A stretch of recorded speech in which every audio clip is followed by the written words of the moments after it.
Okay, so you're probably like drowning in TOEFL vocab, right? Really? Feeling a little overwhelmed. Yeah, that's a lot. I mean, we've all been there, but imagine if instead of freaking out, you had this set of like power words, right? Words that could unlock like deeper meaning in any TOEFL task. Oh, that would be amazing. That's what this deep dive is all about.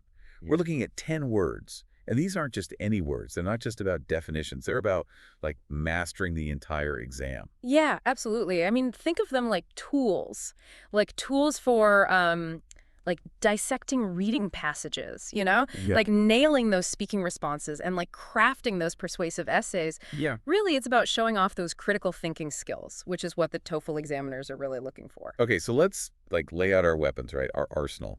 The 10 power words are analyze, assess, significant, interpret, hypothesis, evaluate, structure, illustrate, demonstrate, and consequence. Wow, that's quite the list. I don't know about you, but just hearing those words already makes me feel a little more strategic. That's the spirit. And remember, it's not just about recognizing the words. Right. It's about using them actively to decode the exam's challenges. For example, you won't just be defining analyze, right? Yeah. You'll be analyzing complex arguments in reading passages Oh, okay. or breaking down data in charts and graphs. Hold on. So, like, does that mean I need to become some kind of super sleuth, reading between the lines and, like, uncovering hidden meanings? You're getting it. One of our sources had this fantastic example. Imagine you're reading a passage about the historical impact of, say, the printing press. Right. To analyze it effectively, you wouldn't just, summarize the events. You'd be connecting causes and effects, identifying biases, Well. figuring out the author's overall interpretation. Okay, so it's like I'm putting on my detective hat, right, and figuring out the why behind the what. Exactly. That's actually pretty cool.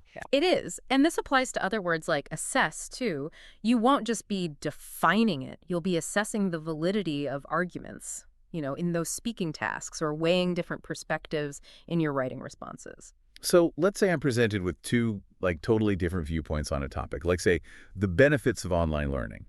Would I then need to assess both sides before forming my own opinion? Exactly. You'd be evaluating the strengths and weaknesses of each argument, Okay. considering things like, the credibility of the sources, the logic of their reasoning, and whether the evidence presented is relevant and sufficient. Wow, that's a lot deeper than just knowing a definition. It is. It's like I'm building this mental toolkit to tackle any TOEFL challenge that comes my way. That's exactly what we're aiming for. And these skills, they aren't just for the TOEFL, right? Right. They're essential for success in academics and even just like navigating everyday life. Okay, so let's dig into significant now, because that one seems pretty straightforward at first glance.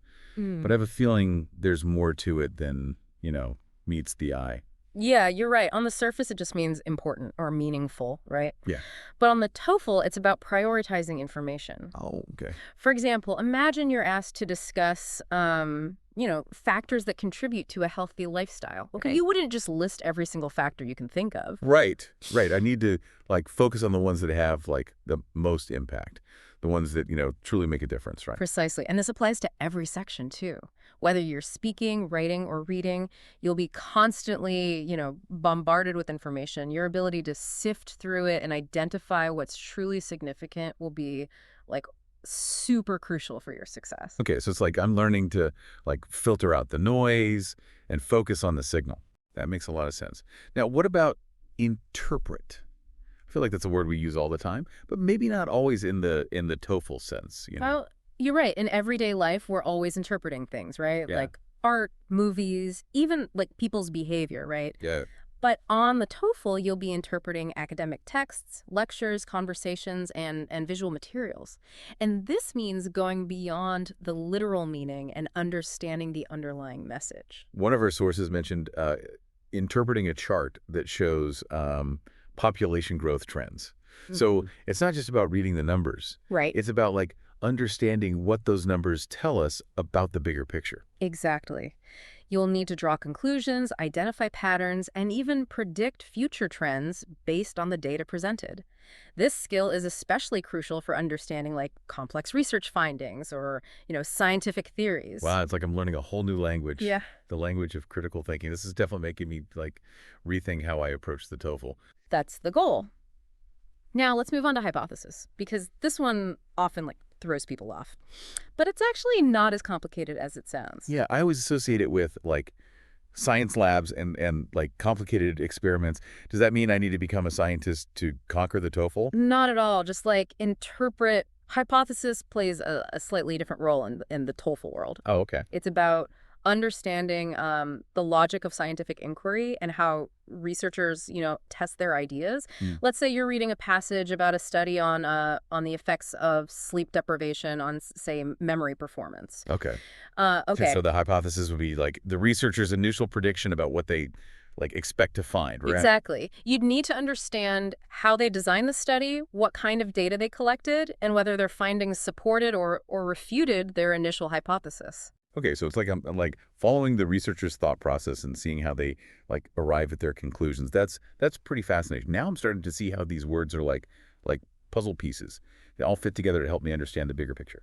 I'm loving your enthusiasm. And this brings us to another crucial word, evaluate, which builds upon assess and takes it a step further. Okay, so if assess is about like determining the value or importance of something, what does evaluate add to the mix? Evaluate involves making a judgment about the quality of something based on specific criteria. Okay. Imagine you're asked to evaluate the effectiveness of two different methods for, say, teaching a foreign language. Okay, so would I need to consider things like student engagement, learning outcomes, and long-term retention? You're on fire. You'd need to weigh the pros and cons of each method, right? Yeah. And make a well-reasoned judgment about which one is more effective based on the evidence presented. Okay, so it's like I'm taking on the role of like an expert, you know? Yeah. And making informed decisions based on my analysis. Yeah. That's a pretty powerful skill to have. Absolutely. And remember, evaluating isn't just about forming opinions. It's about supporting those opinions with solid evidence and logical reasoning. Yeah, that makes sense. This is all starting to feel incredibly practical. Now I can't wait to see how these words like come to life in actual TOEFL tasks. I'm excited to dive into that with you. We'll be back after a short break to explore how these power words can be applied in real-world TOEFL scenarios. All right. I'm ready to put on my TOEFL thinking cap and like see how these words work in action. Like bring on the real world example. You got it. Let's start with structure because it's like super relevant to those daunting writing tasks. Think about it. You could have brilliant ideas, but if your essay is all over the place, Yeah. will the examiners really get it? No, they'll be so lost. It'd be like trying to follow a recipe with the steps all in random order, right? Yeah. Total Yeah. chaos. One of the sources mentioned that a well-structured essay is like a roadmap, guiding the reader smoothly through each point. Yeah, that's a great analogy. So imagine you're reading a passage about, let's say, the causes of climate change, right? Okay. A well-structured response wouldn't just be jumping between random facts, right? Yeah. It would have a clear introduction, maybe outlining the main causes, then dedicate specific paragraphs to each, supported by evidence, of course. Right. And finally, a conclusion that ties everything together. Okay, so structure is all about creating order out of potential chaos. Makes sense. But what about illustrate? I feel like we use that word all the time, but maybe we need to think about it the TOEFL way. Exactly. It's more than just adding a pretty picture. Wait, It's about making your arguments concrete and relatable. Think back to that example about choosing a university. Okay. You could say, location is significant, which is fine, but Yeah. it's kind of vague. It is, yeah. Right. It'd be much more impactful to say something like, being in a city known for its tech industry, like San Francisco, was a significant factor in choosing a university, as I want to work in Silicon Valley after graduation. Oh, that's good. You see, Yeah. now you're illustrating. You've given a specific example that not only clarifies your point, but also, demonstrates your reasoning. It's like showing, not just telling. I'm getting the hang of this. Yeah. Okay, what about demonstrate? How's that different from illustrate? They seem pretty similar. They are related, but there's a subtle distinction. Okay. Illustrate is about clarifying a point, Right. while demonstrate is about proving a point, through actions or evidence. Okay. Think of it this way. You might illustrate the importance of clear communication with an example, but you demonstrate your own clear communication skills through, how you speak and write on the exam. Oh, so it's not just about talking about the skill, it's about showing you actually have that skill. Exactly. And this applies to different sections. Mhm. In the speaking section, you demonstrate your your fluency and pronunciation. Right. In the writing section, you demonstrate your ability to construct a logical argument. So every task is a chance to like shine and show off those TOEFL muscles? That's the spirit. Now let's circle back to analyze, assess, and evaluate, because they often like trip people up. It's easy to get them mixed up, right? Totally. I mean, they all involve looking at information critically, Right. but what are like the key differences? You're right. They're all part of the critical thinking family. Let's break it down. Analyze is like taking something apart to see how it works. Okay. You're looking for patterns, relationships, underlying meanings. Like the detective work we talked about earlier, yeah. Exactly. Then assess comes in. Now that you understand the parts, right? Yeah. You're judging their value or importance. Are they credible? Are they relevant? Are they logical? Okay, so assess adds a layer of judgment on top of analyze. Got it. What about evaluate? Where does that fit in? Evaluate takes it a step further. You're not just judging value. You're making a judgment about quality Okay. based on specific criteria. Hmm. It often involves comparing and contrasting, weighing those pros and cons, and ultimately forming a well-supported opinion. So if I'm asked to evaluate the effectiveness of two different solutions to a problem, like reducing plastic waste, I'd need to consider things like feasibility, cost-effectiveness, and environmental impact, right? Exactly. Yeah. And you'd need to present a clear judgment supported by reasons and examples, not just a gut feeling. I see. So there's like a step-by-step process. First, I analyze the information, then I assess its, validity and relevance, and finally, I evaluate it based on specific criteria to form a well-supported judgment. You've nailed it. Wow. And these three words, they're like a power trio that you can use in almost any TOEFL task. Wow, I'm feeling like way more equipped to tackle those complex tasks now. What about consequence? I feel like that one is all about cause and effect. You're right on track. It's about understanding the relationship between actions and their results. Okay. Let's say you're listening to a lecture about deforestation.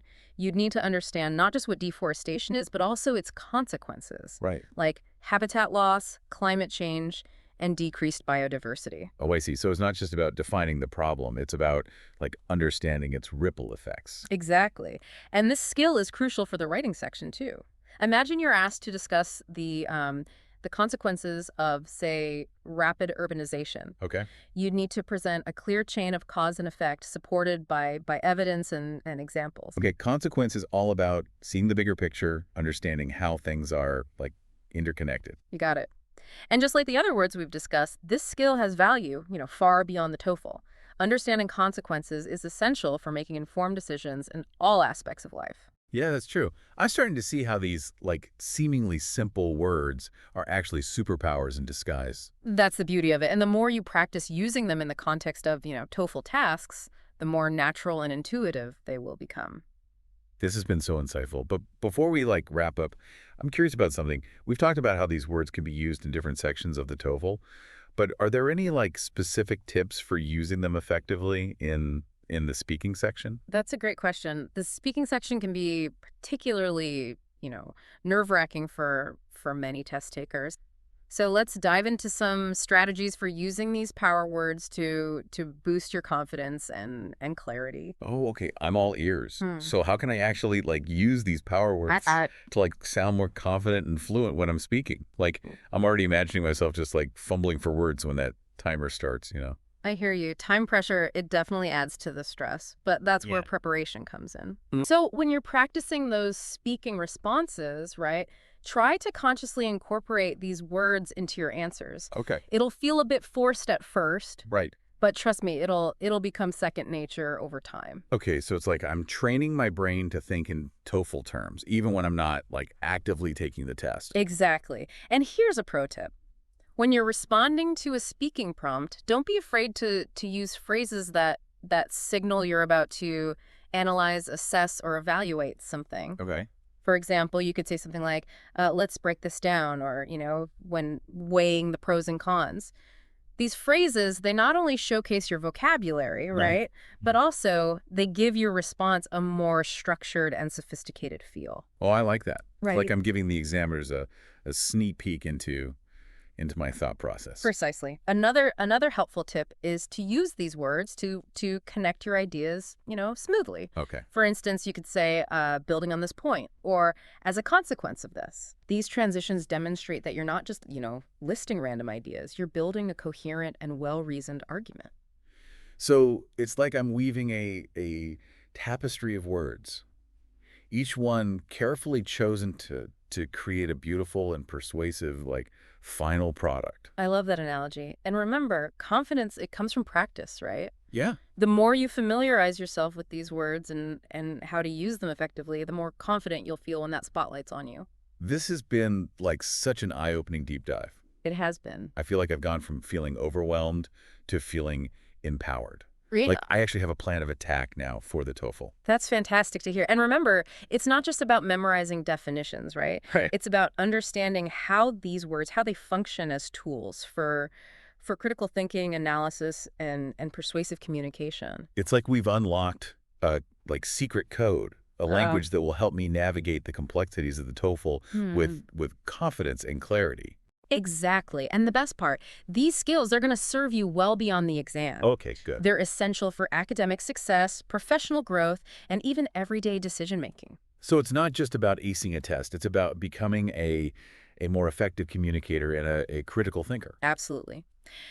And as you continue your TOEFL journey, just remember to stay curious, stay persistent, and most importantly, stay confident. You've got this. Thank you so much for guiding us through this deep dive. It's been an absolute game changer. The pleasure was all mine, really. And to all our listeners out there, keep practicing, keep exploring, and never underestimate the power of words. That's a wrap on our deep dive into 10 power words for conquering the TOEFL. We hope you've learned some valuable strategies today and feel inspired to tackle your prep with renewed confidence. Until next time, happy studying.